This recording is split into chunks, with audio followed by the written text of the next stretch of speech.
오늘은 우리 구주 예수 그리스도께서 우리의 죄를 사하시기 위하여 십자가를 지시고자 예루살렘에 입성하셨던 그 날을 기념하는 종려주일입니다. 예수님께서는 십자가를 지고자 예루살렘에 올라가셨지만 백성들은 예수님을 열렬하게 환영을 했습니다. 오늘 우리는 4절과 5절 말씀을 읽었습니다만 몇 절 뒤에 8절과 9절 말씀을 보면 예루살렘의 사람들이 예수님을 어떻게 환영했는지를 알 수가 있습니다. 우리 다 같이 8절과 9절 말씀을 한번 읽어보겠습니다. 시작. 무리의 대다수는 그들의 겉옷을 길에 펴고 다른 이들은 나뭇가지를 베어 길에 펴고 앞에서 가고 뒤에서 따르는 무리가 소리 높여 이르되 호산나 다윗의 자손이여 찬송하리로다. 주의 이름으로 오시는 이여 가장 높은 곳에서 호산나 하더라. 아멘. 먼저 8절 말씀을 보니 많은 사람들이 나뭇가지를 베서 길에 폈다 그랬습니다.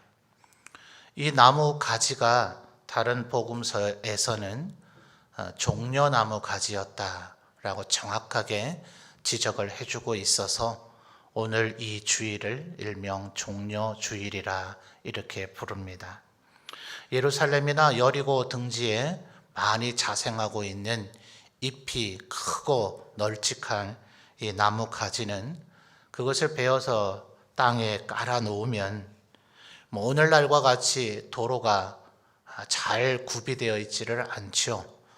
고대의 길들은 사람이 다니고 마차나 수레가 다닐 수 있도록 만들어 놨을지라도 본질적으로 흙바닥으로 되어 있는 길일 수밖에 없죠. 이스라엘이라고 하는 나라 자체가 우리나라보다 강수량이 약 4분의 1 정도가 적은 4분의 1 밖에 안 되는 그런 지역이기 때문에 1년 대부분이 건조한 기후일 수밖에 없고 그러다 보니 흙먼지가 나기가 일쑤였습니다. 그래서 위생을 위한 율법의 규정으로서 누군가 손님으로서 그 집에 오게 되면 음식을 먹기 전에 손과 발을 씻을 물을 제공하라. 또 자기의 집에 돌아올지라도 밖에 나갔다 들어왔을 때는 손발을 비롯한 몇 군데를 매일같이 씻으라는 것이 율법의 규정으로 되어 있을 정도입니다. 그러니 지금 8절에 나뭇가지를 베서 길에 펴는 것은 조금이라도 먼지가 나지 않아서 예수님의 행차에 예의를 갖추고 예수님을 존중하고 있는 그런 태도를 보여주는 것입니다. 예수님 혼자 길을 걸어가고 있다면 구태여 이렇게까지 할 필요가 있으랴라고 생각할지 모르지만 9절 말씀을 보니 앞에서 가고 뒤에서 따르는 무리들이 함께 지금 이 길을 걷고 있죠. 그러니 필연적으로 흙먼지가 많이 날 수밖에 없는지라 사람들은 나뭇가지를 베서 길에 깔기 시작한 것입니다. 여기까지는 그래도 좀 이해가 되잖아요. 그런데 8절을 다시 자세히 보시면 상반절을 보면 무리의 대다수는 오히려 더 많은 다수의 사람은 무슨 일을 했느냐 하니 그들의 겉옷을 길에 폈습니다. 똑같은 복음서의 다른 부분을 보면 예수님께서 우리가 살아가는 인간관계의 삶을 가르치시고 교훈하시는 여러 가르침 가운데 혹여 누군가에게 돈을 빌려주며 겉옷을 저당 잡았다 할지라도 이 고대에는 다들 어렵게 살았는지라 거의 대부분이 단벌 신사죠. 그런데다가 이스라엘 기후는 시편 121편에 보니 낮에 해와 밤에 달이 나를 상치 않도록 하나님께서 나를 지키신다 이런 표현이 나잖아요. 이 낮의 기후는 무려 50도가 넘게 올라가기도 하다가도 밤에는 10몇 도로 하루에 일교차가 30도 이상 벌어지는 날이 여사가 되다 보니까 밤에 이 겉옷이 없으면 온도는 10몇 도밖에 되지 않는데도 마치 얼어 죽는 것과 같은 그런 면역력이 약해진 사람에게 그런 일이 벌어지기도 한다 그래요. 그러니 예수님 교훈에서 가르치시기를 돈을 빌려준 그 돈을 갚지 못했다 할지라도 해가 지고 해가 떨어지려고 하거든 저당 잡은 것이 겉옷이면 그건 돌려줘라. 돈은 나중에 받더라도 그 사람 살게 해줘야 될 것 아니냐. 그런 가르침을 주신 적이 있습니다. 그러니 이 시대 사람들은 지금 대부분이 단벌 신사라서 그 겉옷은 밤에 체온을 유지하기 위해서 반드시 필요한 것인데 8절 상반절에 뭐라 했다고요? 어쩌다 한두 명이 그런 것이 아니라 무리의 대다수는 그들의 겉옷을 길에 폈다고 얘기하고 있습니다. 앞에도 설명했습니다만 예수님께서 만약 혼자 걸어가시는 길이라면 그 옷을 밟지 않으려고 예수님 아마 애를 쓰셨을 것 같아요. 그런데 9절 상반절에 보니 어쨌다고요? 앞에서 가고 예수님 앞에도 걸어가고 뒤에서 따르는 무리들이 얼마나 많았는지 아마도 이 겉옷은 다시는 입지 못할 누더기가 되어버렸을 겁니다. 바닥에 그 겉옷을 깔고자 하는 사람도 이것을 깔아놓은 이후에는 그렇게 될 거라고 충분히 짐작할 만한 상황이었을 거예요. 그런데도 불구하고 자기의 하나밖에 없는 겉옷을 너무나 소중하디 소중한 그것을 길바닥에 내버리듯 까는 것은 예수님을 향한 지금 환영의 그 마음이 예수님을 존중하고 예수님에게 예의를 갖추고자 하는 그 마음이 어떠한가를 우리가 충분히 알 수 있을 것 같습니다. 9절 말씀을 보니까 예수님에게 이스라엘 사람들이 외치는 말이 있죠. 한번 보시면 앞에서 가고 뒤에서 따르는 무리가 소리를 높여 이르되 뭐라 했습니까? 호산나 다윗의 자손이여 찬송하리로다 주의 이름으로 오시는 이여 가장 높은 곳에서 또 뭐라고요? 호산나.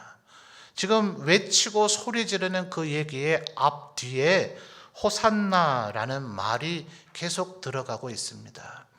아마 중간중간에 예수님께 찬양하고 예수님을 높여드리고자 어떤 이들이 다윗의 자손이여 찬송하리로다 주의 이름으로 오시는 이여 이렇게 외치는 사람들이 있었을 터이고 아마 대다수의 사람들은 호산나라는 이 말을 계속해서 연호했을 거예요. 호산나 호산나 계속 이렇게 부른 거죠. 이스라엘 말인데 우리말로 번역하면 무슨 의미입니까? 우리를 구원하여 주소서 이런 뜻입니다. 지난 3년간 예수님께서 어떤 일을 행하셨는지 아마 예루살렘의 그 인근에 살던 사람도 열정과 열심이 있는 사람은 갈릴리 북방까지 올라가서 예수님께서 행하신 일을 직접 목격하거나 어쩌면 오병이어를 먹은 이가 이 가운데 있었을런지도 모릅니다. 그렇지 않다 하더라도 수없이 들려오는 이 예수님에 대한 이야기, 소문을 들은 이들이 아마 이 자리에 많이 있었겠죠. 오병이어로 사람들을 먹이셨대더라. 그 어떤 질병 걸린 사람도 고쳐주셨대더라. 중풍 걸린 사람, 38년 된 병자, 12의 혈류병을 앓았던 이들, 또 수많은 귀신이 들렸던 이들에게서 귀신을 쫓아내시고 한두 귀신이 아니라 수천 마리의 돼지떼에 들어갈 정도로 나의 이름은 군단 레기온이다 라고 말하는 집단형 귀신 한두 개가 아니라 아마도 6천 마리 정도 이 로마 군대를 나타내는 편제가 6천 명 단위의 부대를 레기온이라 불렀거든요. 나의 이름이 레기온이다 하는 거 보니 그 한 사람 안에 얼마나 많은 귀신이 들어가 있었는가를 알 수 있는 대목인데 그런 강력한 귀신도 쫓아내셨대더라. 야이로의 딸도 살려내시고 나인성 과부의 아들도 살려내시고 최근에는 심지어 죽은 지 4일이나 지나서 썩은 냄새가 나는 나사로까지도 살려내셨대더라. 풍랑이는 갈릴리 바다의 풍랑을 가라앉히실 뿐만 아니라 심지어는 그 바다 위를 걸어오기도 하셨대더라. 이런 이가 우리의 왕이 된다면 얼마나 좋을까. 우리의 모든 문제는 다 해결되겠지. 그래서 이들이 지금 외치는 이 구절의 호산나라는 이 의미는 우리가 오늘 익숙하게 생각하는 죄와 죽음의 문제에서 우리를 구원해 주소서 하는 그런 영적이고 신앙적인 의미라기보다는 우리의 왕이 되셔서 우리의 먹고 사는 문제도 해결해 주시고 우리의 고난과 질병의 문제도 해결해 주시고 우리가 살아갈 때에 당할 수 있는 재난과 사고, 위험에서 우리를 구원해 주시는 이 세상에 이런 왕은 없었죠. 우리의 왕이 되어 주십시오 하는 그런 태도이고 자세인 겁니다. 그러나 모든 사람들이 예수님을 이렇게 여기고 예수님에 대한 이와 같은 지식과 알미 있었던 것은 아니죠. 그래서 10절을 보십시오. 이렇게 환호하고 열광하는 사람들을 보고 이해 안 됐던 사람들이 있는 것 같아요. 10절을 보니 예수께서 예루살렘에 들어가시니 온 성이 소동하여 이르되 뭐라 얘기합니까? 이는 누구냐? 도대체 누구길래 이 예루살렘에 모인 유대인들이 이렇게 열광하고 호산나라고 외쳐대고 있는가? 왜 저 사람 앞에 이렇게 겉옷을 죄다 깔아놨느냐? 이게 지금 이해가 안 돼서 묻는 말이죠. 그나마 예수님에 대해서 설명하겠다 하는 이들이 11절에 뭐라고 얘기합니까? 무리가 이르되 뭐라고요? 갈릴리 나사렛에서 나온 선지자 예수라 하더라. 분명히 8절과 9절을 보면 이건 선지자를 대하는 태도가 아니죠. 모세로부터 시작을 해서 엘리야, 엘리사라든지 나단이나 갓이라든지 혹은 이사야, 예레미야, 에스겔, 호세아, 요엘, 아모스 등 이스라엘의 수많은 선지자들이 있었지만 그 어떤 선지자에게도 이렇게 했다는 얘기를 구약 성경에서 찾아볼 길이 없습니다. 지금 분명히 이는 누구냐? 예수님에 대해서 전혀 무지한 이들이 물을 때에 갈릴리 나사렛에서 나온 선지자라 하면서 정작 하는 8절과 9절의 행동은 왕을 맞이하는 듯한 행동이 아니냐 하는 거예요. 왜 그래요? 어쨌든 예수님께서 아직 왕좌에 앉지는 않으셨으니까요. 왕이 되어주기를 간절히 바라기는 하지만 예수님께서 내가 이제 왕이다. 내 나라 이스라엘의 나라의 건립을 선포하노라. 너희는 내 백성이 될지어다. 이런 말씀을 아직 하시지는 않았거든요. 그러니 예수님 스스로 아무리 이스라엘 백성들이 간절히 왕이 되어주기를 바란다 할지라도 예수님 스스로는 내가 왕이다 라고 아직 선언하지 않으셨기 때문에 누군가 묻는다면 이분은 갈릴리 나사렛에서 나온 선지자 예수라라고 밖에 설명할 수는 없으나 그들이 예수님을 지금 대하고 있는 태도는 이미 왕을 영접하고 있는 그 태도였던 것입니다. 그러면 여러분, 이들이 예수님을 이렇게 대함으로 왕으로 여겨서 왕으로 추대하려고 왕에게만 해야 할 합당한 예의와 존중을 갖춤으로 인해서 예수님께서 왕이 되시는 겁니까? 그렇지 않죠. 우리가 오늘 읽었던 4절과 5절의 말씀 중 특별히 5절 말씀은 구약의 스가랴 선지자가 예언한 것을 지금 마태가 인용해서 적고 있는 겁니다. 자, 5절 말씀을 보니까 스가랴 선지자가 말하기를 시온 딸에게 이르기를 누가 내게 임하신다 해요? 내 왕이 오실 것이다. 언젠가 너희들 앞에 왕이 오실 것이라고 이미 스가랴 선지자가 예언했잖아요. 그러면 스가랴 선지자가 예언을 했기 때문에 지금 예수님이 왕이 되실 수 있는 겁니까? 그렇지 않죠. 예수님은 애초부터 왕이셨습니다. 성부 하나님과 성령님과 함께 이 온 세상 우주 만물을 만드실 그때부터 예수님은 만왕의 왕이셨고 만주의 주가 되신 분이셨습니다. 이 세상 모든 피조물들이 언젠가 주님 다시 오시는 그날 계시록에서 예언하고 있는 바대로 모든 민족과 방언과 족속과 나라들이 그분 앞에 영광을 돌려야 될 터이고, 이 세상에 존귀하다고 여겨지던 자들이 감히 주님 앞에 왕관 면류관을 쓸 수 없어서 면류관을 벗어 주님 앞에 던지며 오직 주님만이 영광 받으셔야 될 분입니다 라고 고백하게 될 그 만왕의 왕, 예수님은 애초부터 만왕의 왕이셨습니다. 그러나 예수님은 지금 왕됨을 드러내고 선포하려고 이곳에 오신 것은 아니죠. 그런데 백성들이 이토록 예수님을 왕으로 지금 이미 대우하고 있습니다. 또 한편에서는 10절 11절에서 이미 우리가 상세하게 살펴본 대로 아직도 예수님이 애초부터 왕이셨음을 모르는 이들이 있습니다. 예수님은 지금 예루살렘에 무엇을 하러 오셨습니까? 십자가에 달려 죽으시기 위해 오셨습니다.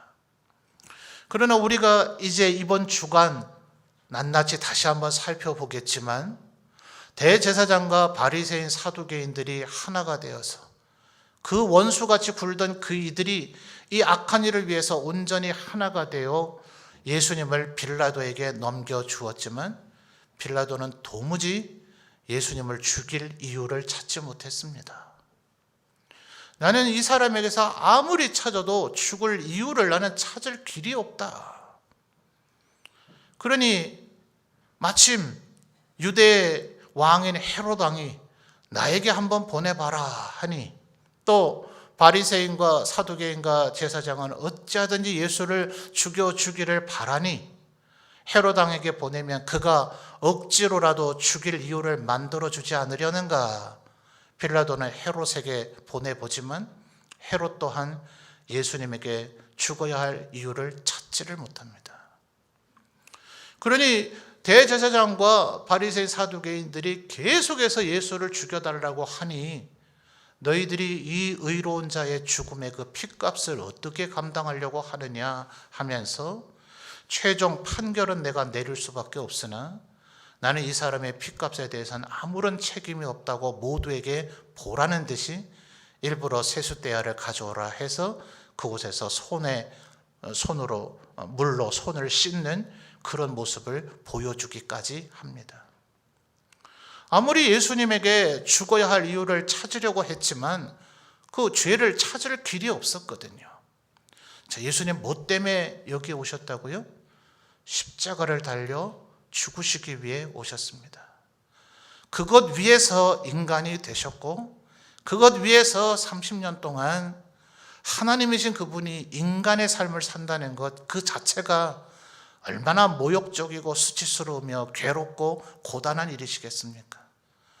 어느 곳에나 계실 수 있는 그분이 육체에 갇혀서 피곤을 느끼면서만이 공간을 이동할 수 있다는 것 그 자체가, 그 어떤 것도 먹지 않으셔도 무한한 에너지, 넘치는 에너지의 근원이신 그분이 줄이고 굶주리고 피곤함을 느끼셔야 된다는 그 생애 자체가 얼마나 피곤하고 고단하며 거추장스러웠겠어요.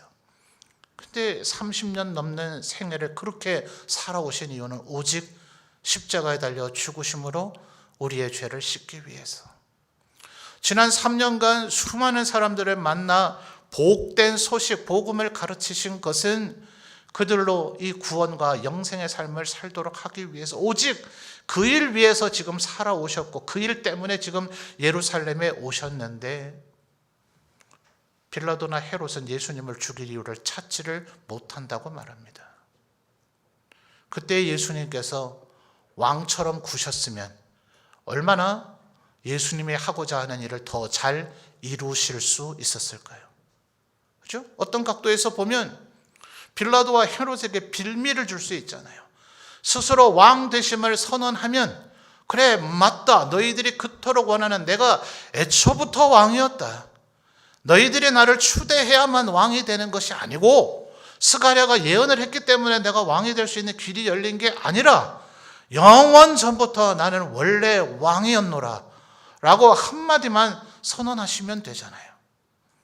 그러면 10절 11절에서 얘기하고 있는 예수님의 왕 되심을 모르는 이들도 이분이 진정한 왕이셨구나 하는 것을 알게 될 터이고, 빌라도와 헤롯도 예수님을 죽여야 할 명백한 이유가 생겼죠.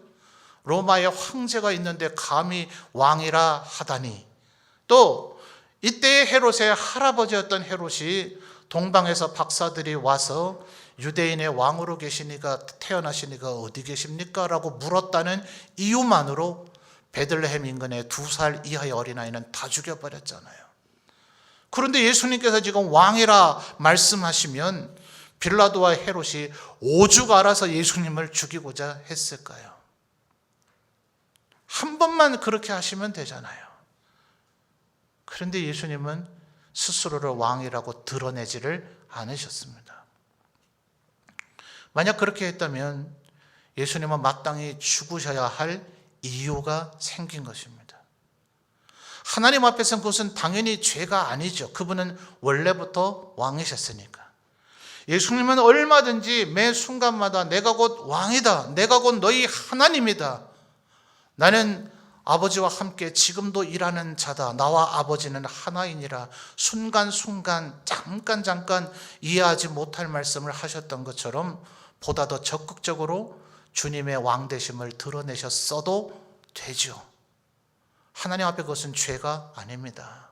그런데 빌라도와 헤롯의 관점에서는 이것은 로마 제국을 향한 반역이죠. 반역은 죄 중에 제일 큰 죄입니다. 예수님은 그와 같은 빌미조차도 제공하지 않으셨다.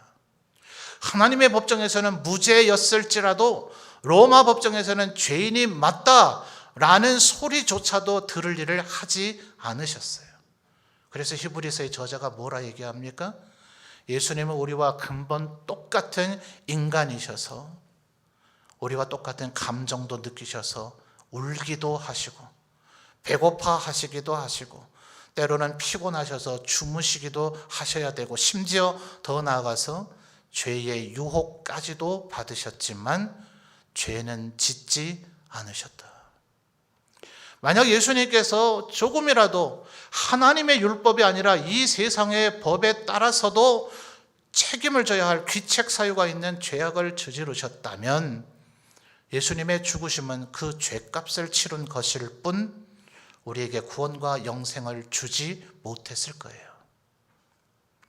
예수님은 일체의 죄가 없으신 가운데서 십자가를 지신 의로운 죽음, 대속의 죽음을 하셨는지라 아담의 뒤를 잇는 두 번째 아담 혹은 마지막 아담으로 우리의 대표가 되는 예표가 되셔서 우리 온 인류의 죄악을 씻는 하나님의 어린 양이 되셨다.